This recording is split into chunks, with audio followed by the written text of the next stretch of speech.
Assalamualaikum warahmatullahi wabarakatuh.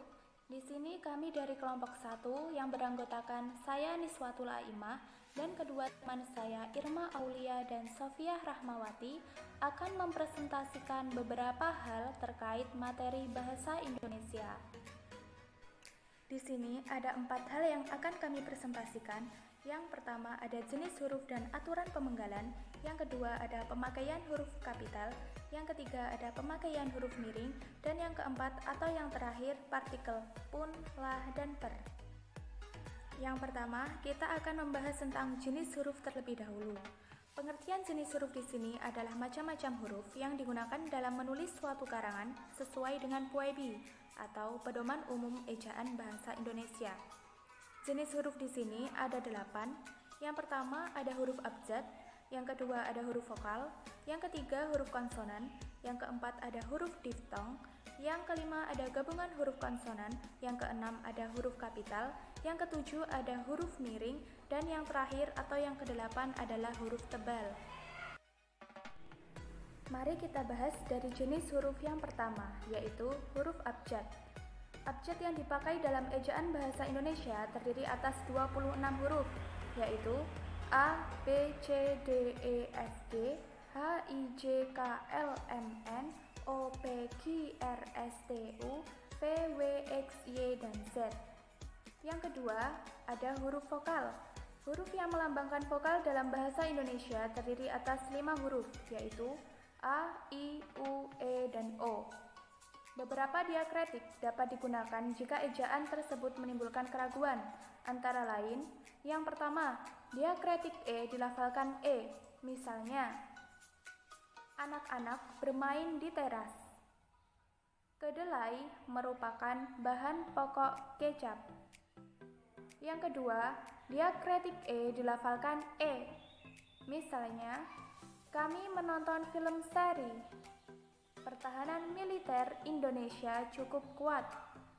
Yang ketiga, diakritik E dilafalkan E. Pertandingan itu berakhir seri. Kecap dulu makanan itu. Kemudian kita akan membahas jenis huruf yang ketiga, yaitu huruf konsonan. Huruf yang melambangkan konsonan dalam bahasa Indonesia ada 21 huruf, yaitu B, C, D, F, G, H, J, K, L, M, N, P, Q, R, S, T, V, W, X, Y, dan Z. Contoh pemakaian dalam kata, yang pertama pada posisi awal, misalnya bahasa. B di sini adalah huruf konsonan. Hari, H juga huruf konsonan. Jalan, J adalah huruf konsonan. Nama, N adalah huruf konsonan. Kedua, pada posisi tengah, misalnya kaca, C di sini adalah huruf konsonan. Saham, H di sini adalah huruf konsonan. Manja, C di sini adalah huruf konsonan. Paksa, K di sini juga huruf konsonan.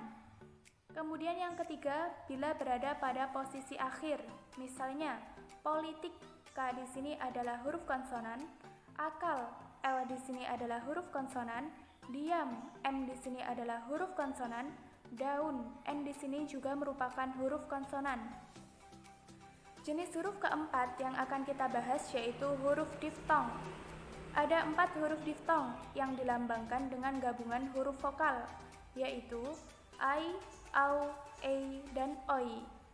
Contoh pemakaiannya dalam kata, yang pertama, bila berada pada posisi awal, misalnya aileron, autodidak, gendom.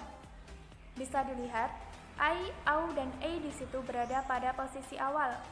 Yang kedua, bila berada pada posisi tengah, misalnya balairung, taufik, geser, dan boykot. Bisa dilihat, I, Au, E, dan Oi di situ berada pada posisi tengah. Yang ketiga, bila berada pada posisi akhir, misalnya pandai, harimau, survei, amboi. Bisa dilihat, I, Au, E, dan Oi di situ berada pada posisi akhir. Jenis huruf kelima yang akan kita bahas yaitu gabungan huruf konsonan. Gabungan huruf konsonan ada KH, NG, NY, dan SY masing-masing melambangkan suatu bunyi konsonan.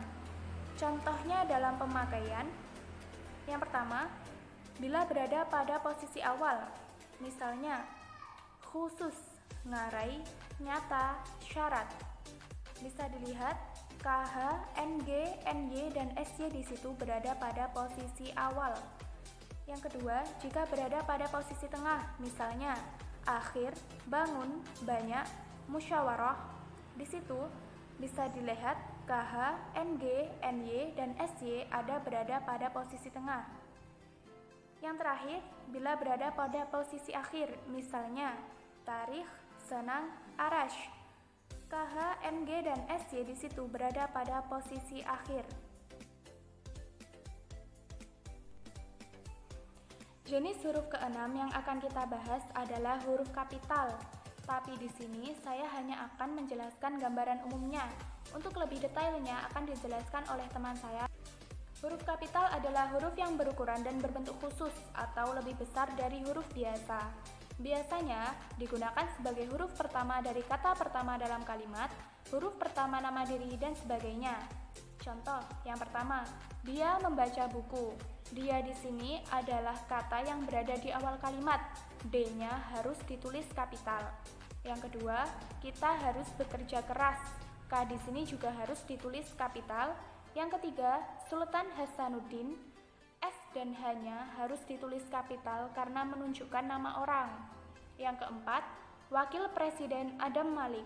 W dan P di sini ditulis kapital karena menunjukkan jabatan.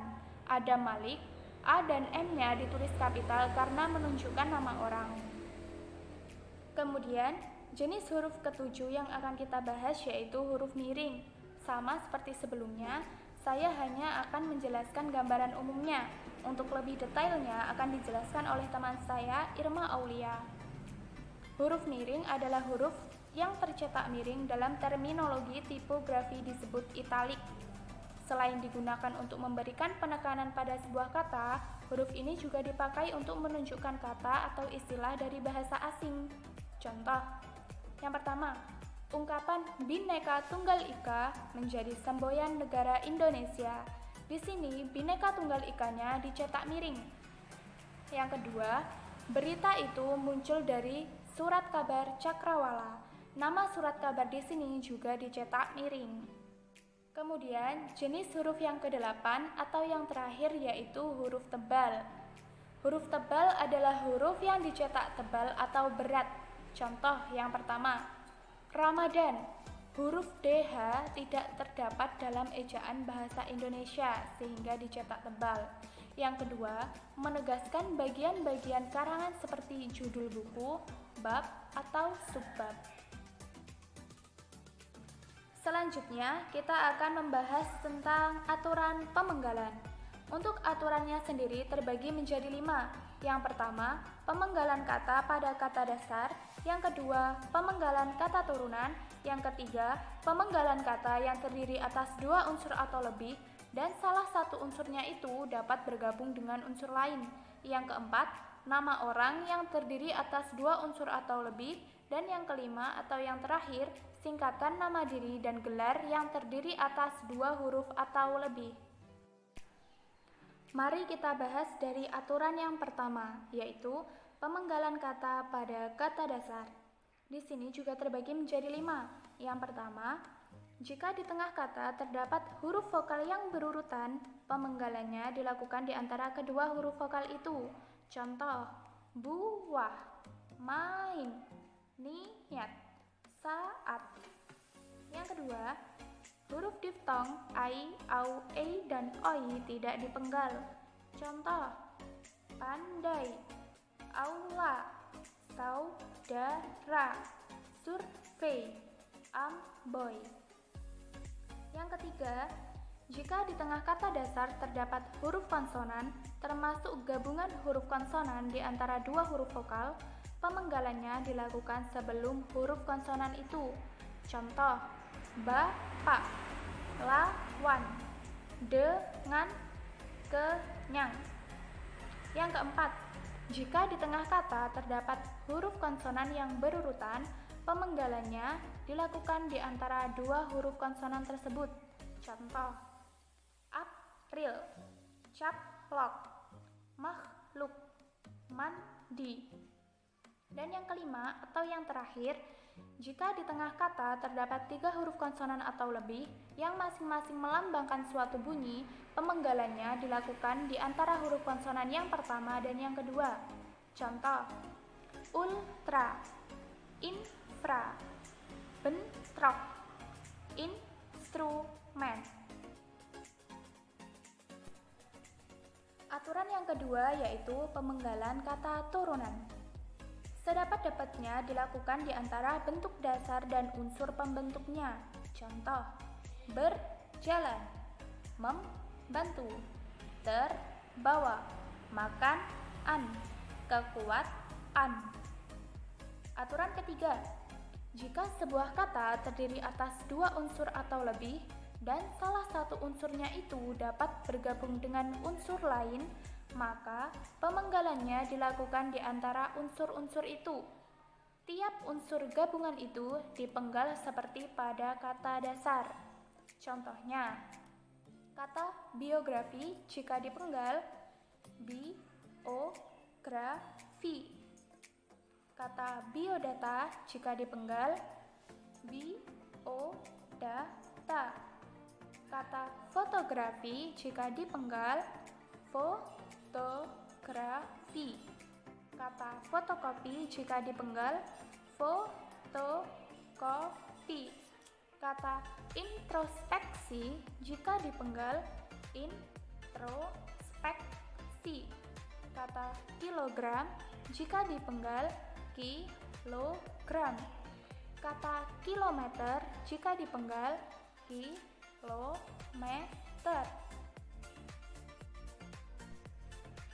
Aturan yang keempat yaitu nama orang yang terdiri atas 2 unsur atau lebih pada akhir baris dipenggal di antara unsur-unsurnya.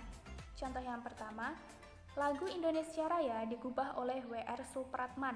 W.R. di sini kalau dipenggal menjadi Wage Rudolf Supratman. Contoh yang kedua, buku layar terkembang dikarang oleh Sultan Takdir Alis Jahbana. Aturan yang kelima atau yang terakhir yaitu singkatan nama diri dan gelar yang terdiri atas 2 huruf atau lebih tidak dipenggal. Contoh yang pertama, ia bekerja di DLL AJR. DLL itu singkatan dari Dinas Lalu Lintas dan Angkutan Jalan Raya. Jadi DLL AJR di sini tidak boleh dipisah. Seperti DLL dipenggal lalu AJR itu tidak boleh. Contoh kedua, pujangga terakhir Keraton Surakarta bergelar Raden Ngabehi Ranggawarista.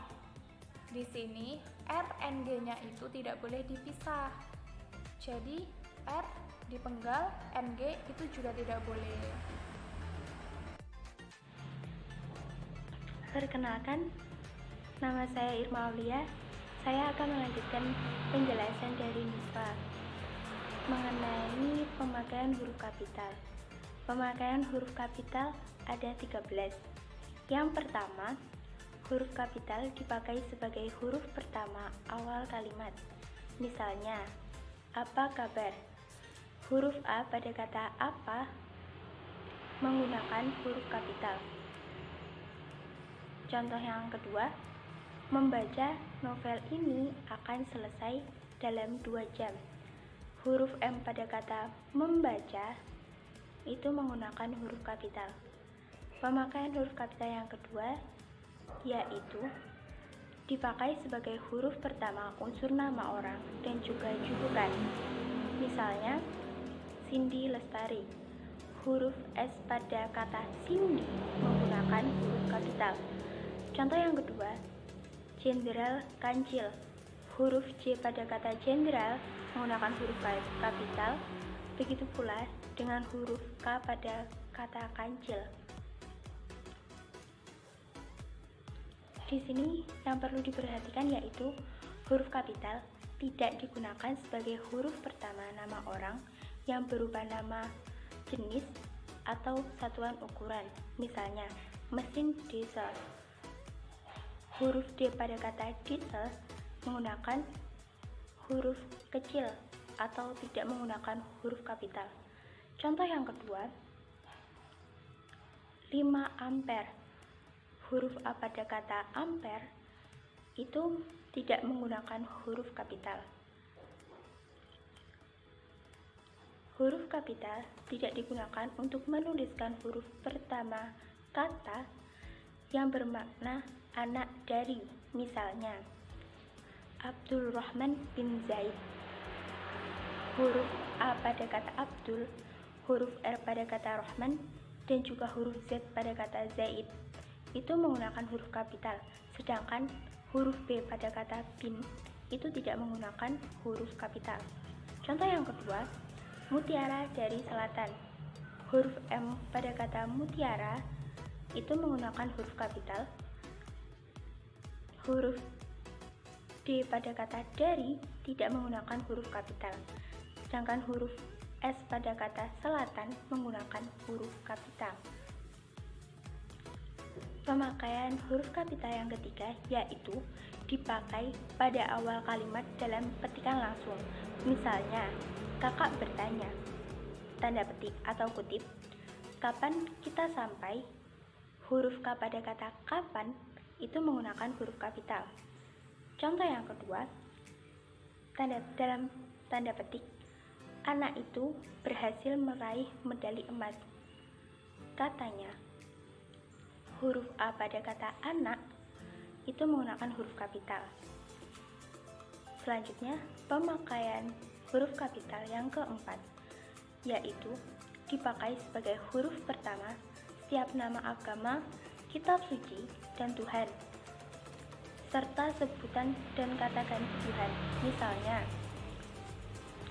pada nama agama Islam, huruf I pada kata Islam menggunakan huruf kapital. Contoh yang kedua, huruf A pada kata Allah itu menggunakan huruf kapital. Contoh yang ketiga, Allah akan menunjukkan jalan kepada setiap hambanya. Huruf A pada kata Allah di awal kalimat itu menggunakan huruf kapital. Selanjutnya, pemakaian huruf kapital yang kelima. Huruf kapital dipakai sebagai huruf pertama unsur nama gelar, seperti gelar kehormatan, gelar akademik yang diikuti nama orang, serta nama jabatan dan kepangkatan yang dipakai sebagai sapaan. Misalnya, Sultan Hasanuddin. Huruf S pada kata Sultan menggunakan huruf kapital. Contoh yang kedua, Raden Ajeng Kartini. Huruf R pada kata Raden menggunakan huruf kapital. Contoh yang ketiga, Dwi Anjani, sarjana pendidikan. Huruf D pada kata Dwi menggunakan huruf kapital, dan huruf S pada kata sarjana dan juga huruf P pada kata pendidikan menggunakan huruf kapital.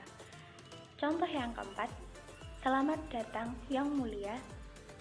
Huruf Y pada kata yang menggunakan huruf kapital. Contoh yang kelima, semoga berbahagia dokter. Huruf D pada kata dokter juga menggunakan huruf kapital. Pemakaian huruf kapital yang keenam yaitu sebagai huruf pertama unsur nama jabatan dan pangkat yang diikuti nama orang. Contoh yang pertama, Profesor Supomo. Huruf P pada kata profesor itu menggunakan huruf kapital. Contoh yang kedua, Proklamator Republik Indonesia Soekarno-Hatta. Huruf P pada kata proklamator juga menggunakan huruf kapital. Contoh yang ketiga, Gubernur Papua Barat. Huruf G pada kata gubernur juga menggunakan huruf kapital. Pemakaian huruf kapital yang ketujuh yaitu dipakai sebagai huruf pertama nama bangsa, suku bangsa, dan bahasa. Contoh yang pertama, pada nama bangsa, bangsa Indonesia. Huruf I pada kata Indonesia menggunakan huruf kapital. Contoh yang kedua, pada suku bangsa, contohnya suku Bugis. Huruf B pada kata Bugis menggunakan huruf kapital. Contoh yang ketiga, pada bahasa, bahasa Jawa. Huruf J pada kata Jawa juga menggunakan huruf kapital. Catatan, nama bangsa, suku bangsa, dan bahasa yang dipakai sebagai bentuk dasar kata turunan tidak ditulis dengan huruf awal kapital. Misalnya, ke-Inggris-Inggrisan. Kata Inggris di sini, huruf I-nya tidak menggunakan huruf kapital. Contoh yang kedua, ke-Jawa-Jawaan. Huruf J pada kata Jawa di sini juga tidak menggunakan huruf kapital. Contoh yang ketiga, pengindonesiaan kata asing. Huruf I pada kata Indonesia dalam kata pengindonesiaan itu juga tidak menggunakan huruf kapital. Pemakaian huruf kapital yang ke-8 yaitu dipakai sebagai huruf pertama nama tahun, bulan, hari. Hari di sini termasuk hari besar dan peristiwa sejarah. Contoh yang pertama, tahun Hijriah. Huruf H pada kata Hijriah itu menggunakan huruf kapital. Contoh yang kedua, bulan April. Huruf A pada kata April juga menggunakan huruf kapital. Contoh yang ketiga, hari Jumat. Huruf J pada kata Jumat juga menggunakan huruf kapital. Contoh yang keempat, hari Lebaran. Huruf L pada kata Lebaran juga menggunakan huruf kapital. Contoh yang terakhir, Perang Dunia II. Huruf P dan juga huruf D pada kata di sini juga menggunakan huruf kapital. Huruf pertama dalam peristiwa sejarah yang tidak dipakai sebagai nama tidak ditulis dengan huruf kapital.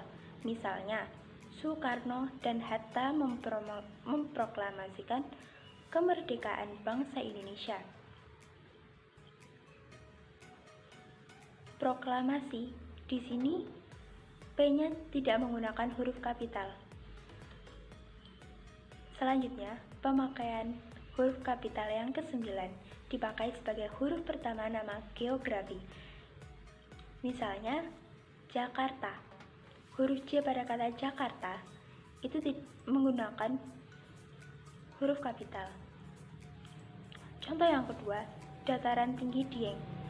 Huruf D pada kata dataran, huruf T pada kata tinggi, huruf D pada kata Dieng juga menggunakan huruf kapital. Contoh yang ketiga, pegunungan Himalaya. P pada kata pegunungan dan juga huruf H pada kata Himalaya itu menggunakan huruf kapital. Contoh yang terakhir, Kecamatan Ngurah. Huruf K pada kata kecamatan dan huruf G pada kata Ngurah itu menggunakan huruf kapital. Huruf pertama nama geografi yang bukan nama diri tidak ditulis dengan huruf kapital. Misalnya, menyeberangi selat.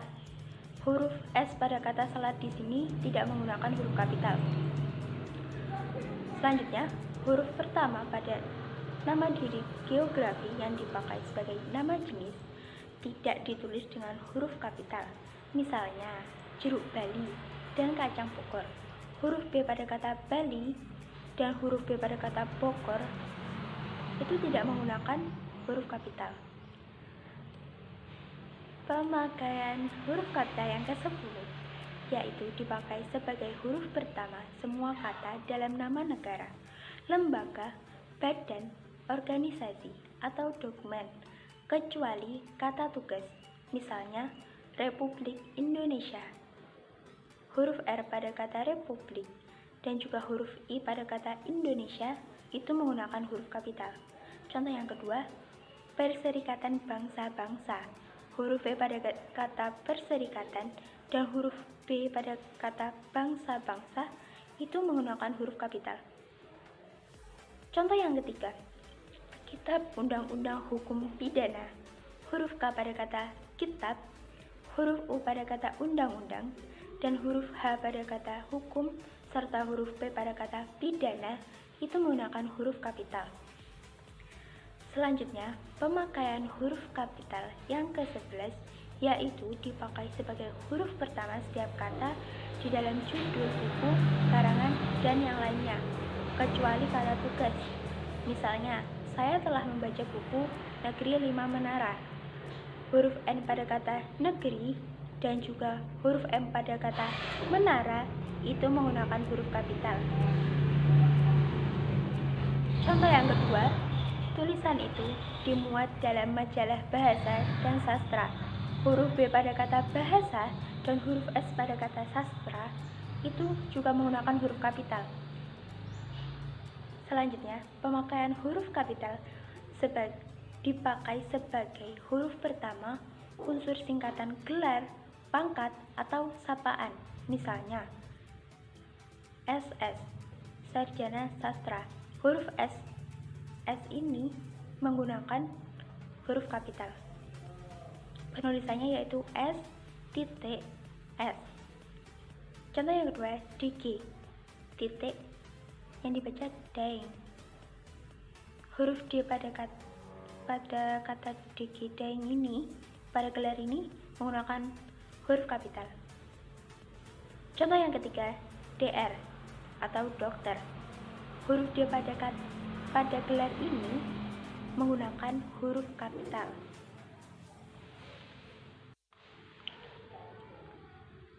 Selanjutnya, pemakaian huruf kapital yang terakhir, yang nomor 13, yaitu dipakai sebagai huruf pertama kata penunjuk hubungan kekerabatan serta kata atau ungkapan lain yang dipakai dalam penyapaan atau pengajuan.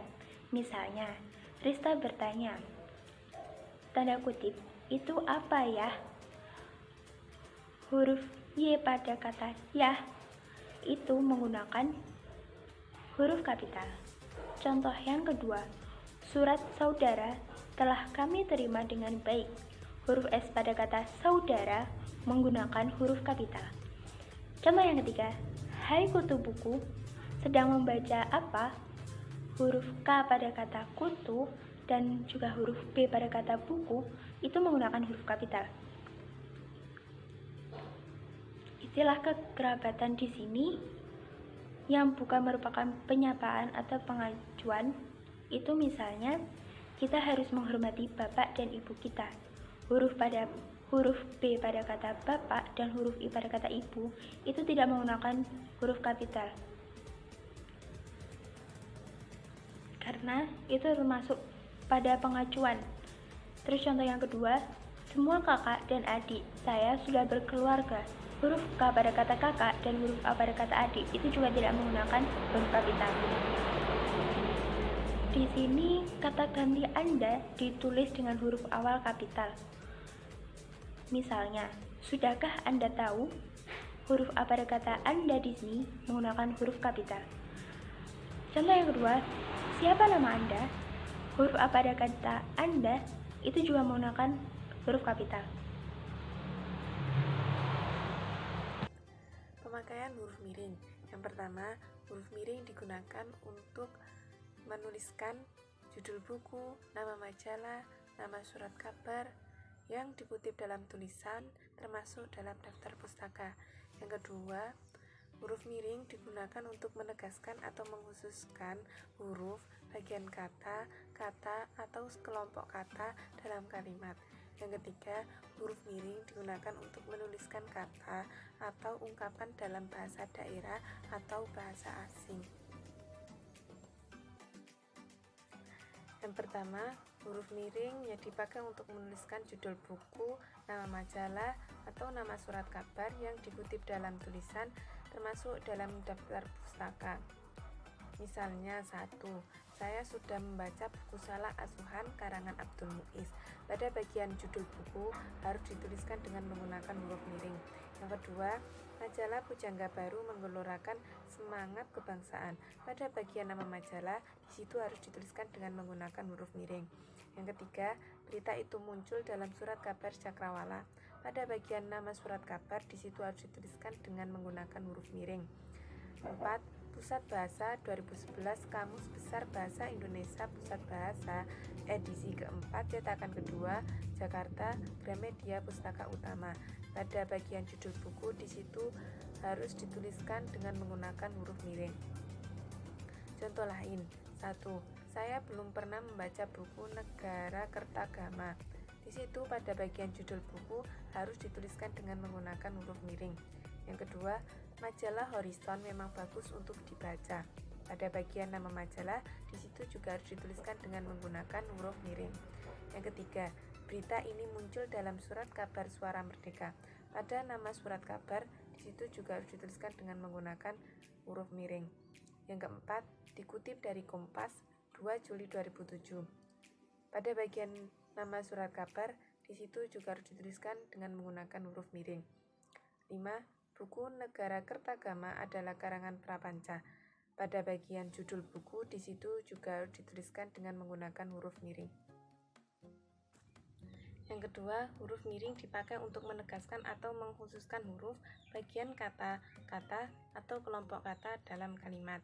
Misalnya, 1. Huruf terakhir kata abad adalah D.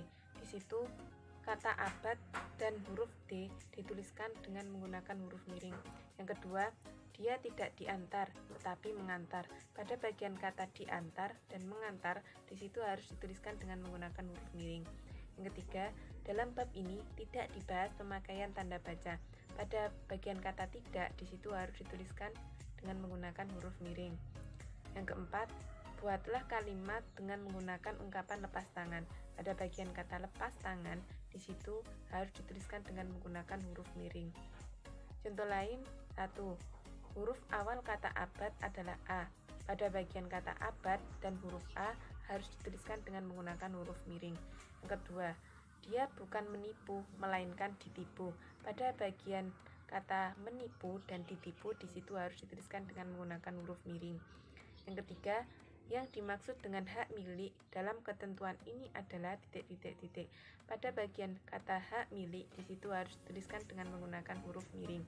Yang keempat, kata babu terkesan lebih kasar daripada pramuwisma. Pada bagian kata babu dan pramuwisma, di situ harus dituliskan dengan menggunakan huruf miring. Yang kelima, dia bukan mencuri, melainkan dicuri. Pada bagian kata mencuri dan dicuri, di situ harus dituliskan dengan menggunakan huruf miring. Yang ketiga, huruf miring dipakai untuk menuliskan kata atau ungkapan dalam bahasa daerah atau bahasa asing. Misalnya, 1. Upacara Pesiju Tepung Tawar menarik perhatian wisatawan asing yang berkunjung ke Aceh. Pada bagian kata pesiju, di situ harus dituliskan dengan menggunakan huruf miring. Yang kedua, nama ilmiah buah manggis ialah Garcinia mangostana. Pada bagian Garcinia mangostana, di situ harus dituliskan dengan menggunakan huruf miring. Yang ketiga, Weltanschauung bermakna pandangan dunia. Pada bagian kata Weltanschauung, di situ harus dituliskan dengan menggunakan huruf miring. Yang keempat, ungkapan Bhinneka Tunggal Ika dijadikan semboyan negara Indonesia. Pada bagian kata Bhinneka Tunggal Ika, di situ harus dituliskan dengan menggunakan huruf miring. Dengan catatan 1. Nama diri seperti nama orang, lembaga, atau organisasi dalam bahasa asing atau bahasa daerah tidak ditulis dengan menggunakan huruf miring.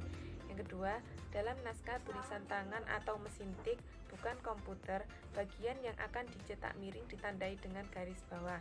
Yang ketiga, kalimat atau teks berbahasa asing atau berbahasa daerah yang dikutip secara langsung dalam teks berbahasa Indonesia ditulis dengan huruf miring. Contoh lain, 1. Politik David et Impera pernah merajalela di negeri ini.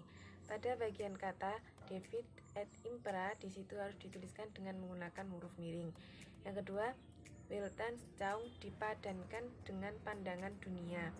Pada bagian kata Weltanschauung, di situ harus dituliskan dengan huruf miring. Yang ketiga, nama ilmiah padi adalah Oryza sativa L. Pada bagian nama ilmiah padi yakni Oryza sativa L, di situ harus dituliskan dengan menggunakan huruf miring. Yang keempat, MacArthur berkata, "Old soldiers never die, they just fade away." Pada bagian kata old soldiers never die, they just fade away, di situ harus dituliskan dengan menggunakan huruf miring. Yang kelima, nama ilmiah jamur roti adalah Rhizopus stolonifer. Pada bagian kata Rhizopus stolonifer, di situ harus dituliskan dengan menggunakan huruf miring. Selanjutnya, saya akan menjelaskan tentang partikel pun. Di sini, partikel pun pemakaiannya dibagi menjadi dua aturan. Yang pertama, partikel pun yang ditulis terangkai atau tergabung, dan yang kedua, partikel pun yang ditulis terpisah. Untuk yang aturan pertama yaitu partikel pun yang ditulis terangkai atau tergabung. Umumnya merupakan kata penghubung, misalnya meskipun, adapun, biarpun, maupun, walaupun, sekalipun, kendatipun, bagaimanapun. Contoh dalam kalimatnya. Contoh pertama, ia tidak bergeming walaupun badai menghantamnya. Contoh dua, pemuda itu tidak putus asa meskipun banyak orang yang menertawakannya. Contoh ketiga, untuk masuk ke sekolah unggulan itu, aku akan berusaha bagaimanapun caranya. Contoh keempat, meskipun demikian, dia dapat menyelesaikan tugas tepat pada waktunya. Contoh yang kelima, dia tetap bersemangat walaupun lelah. Selanjutnya, aturan yang kedua yaitu partikel pun yang ditulis terpisah. Di sini dibagi menjadi 3 makna. Yang pertama, bermakna mengikuti atau ikut serta. Contoh kalimatnya, jika adik diizinkan ikut dalam kegiatan itu, seharusnya aku pun diizinkan juga. Contoh kalimat selanjutnya, jika ayah menyetujui aku mengambil jurusan sastra, maka ibu pun pasti akan menyetujuinya juga. Contoh terakhir, bila kamu rajin belajar, maka nilaimu pun pasti akan baik. Makna yang kedua, bermakna menegaskan inti kalimat. Contohnya, yang pertama, pinjaman di koperasi itu tidak sesen pun dikenai biaya. Contoh kedua, kami tidak mempunyai niat buruk sedikit pun terhadap keluargamu. Contoh ketiga, sejak datang ke Jakarta, sekalipun aku belum pernah mengunjungi Monas. Makna yang ketiga yaitu bermakna pertentangan akan suatu hal atau kondisi. Contohnya, yang pertama, walaupun tidak direstui kedua orang tuanya, ia tetap melanjutkan hubungan itu. Contoh kedua, ia selalu mendapat predikat karyawan terbaik meskipun seringkali ia datang terlambat. Contoh ketiga, biarpun ia menganggur di ibu kota, ia tetap tidak ingin kembali ke kampung halamannya. Saya akan menjelaskan tentang partikel lah. Partikel lah digunakan untuk memperhalus kata perintah, mempertegas kalimat pernyataan, dan mempertegas kata ganti. Partikel lah ditulis serangkai dengan kata yang mendahulunya, jadi penulisannya tidak perlu dipisah. Contohnya yaitu, gapailah cita-citamu setinggi langit. Partikel lah di sini penulisannya tidak dipisah. Contoh yang kedua, agar lingkungan bersih, buanglah sampah pada tempatnya. Partikel lah pada kata buanglah itu juga tidak dipisah. Contoh yang ketiga, sapulah daun-daun kering di halaman rumah itu. Partikel lah di sini juga tidak perlu dipisah pada kata sapu, menjadi sapulah. Penggunaan partikel per. Yang pertama, partikel per yang ditulis terpisah. Digunakan untuk menyatakan makna atau arti setiap atau tiap-tiap. Contohnya, yang pertama, harga per meter tanah di daerah pinggiran Tangerang sudah mencapai 8 juta rupiah, dan pada bagian kata per meter di situ harus dituliskan terpisah. Yang kedua, buruh harian di pabrik sepatu itu diupah 25.000 per jamnya. Pada bagian kata per jamnya di situ harus ditulis terpisah. Kemudian digunakan untuk menyatakan makna mulai. Contoh 1. Per September tahun ini tunjangan asuransi ayah akan dibayarkan. Pada bagian kata per September di situ harus ditulis terpisah. Yang kedua, per Senin ini kami ikut jemputan sekolah. Pada bagian kata per Senin di situ harus ditulis terpisah. Kemudian digunakan untuk menyatakan makna demi. Contohnya 1. 1 per 1 tamu undangan mulai berdatangan. Pada bagian kata per 1, di situ harus ditulis terpisah. Yang kedua, dengan rapi ia menyusun dan mengikat benang itu helai per helai. Pada bagian kata per helai, di situ harus ditulis terpisah. Yang kedua, partikel per yang ditulis terangkai atau tergabung digunakan untuk menyatakan makna dibagi. Contoh 1. Kami sudah sepakat sepertiga dari keuntungan penjualan ini akan kami sumbangkan. Pada bagian kata sepertiga, di situ penulisannya digabung. 2. 3/4 siswa di kelas itu adalah laki-laki. Pada bagian kata perempat, di situ penulisannya harus digabung. Kemudian untuk menyatakan makna sebagai awalan. Contoh 1. Menurut petugas kelurahan, pendaftaran IKTP akan diperpanjang. Pada bagian kata perpanjang, di situ penulisannya digabung. Yang kedua, kepala divisi mengatakan pengerjaan proyek itu harus dipercepat. Pada bagian kata dipercepat, di situ penulisannya harus digabung.